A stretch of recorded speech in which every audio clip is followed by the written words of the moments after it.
अस्सलामुअलैकुम दोस्तों। Mega soap serial Punjabi ड्रामे जे ईंदा नई एपिसोड्स में छा थींदो ऐं छा थियण वारो आहे।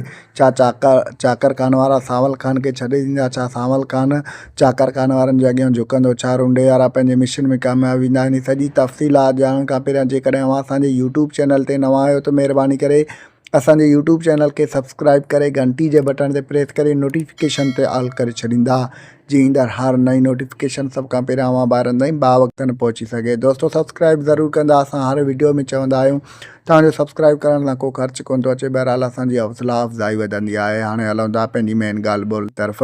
जीअं त ईंदड़ नई एपिसोड में मेगा सोप सीरियल पंजाबी जे ईंदड़ नई एपिसोड में ॾिसंदो त चाकर खान वारा सावल खान खे अगवा करे उनखे ॿधंदा, उन्हनि सां गॾु जाबिर खान वारा बि ईंदा, उनखे ॿधंदा, उनखे ॾाढी सटकणी कढंदा, उन सां गॾु उनजे ॿाहिरनि खे।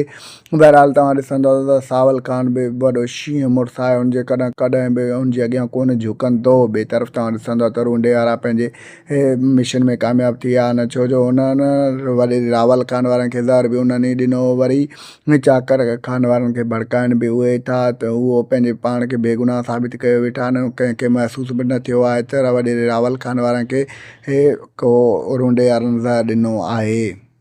ड्रामे में तमामु घणो मज़ो थियण वारो आहे। हिन में अॼु ॿिए एपिसोड में काफ़ी अदाकार ज़ाहिर कया विया आहिनि ऐं कुझु अञा शो कंदा।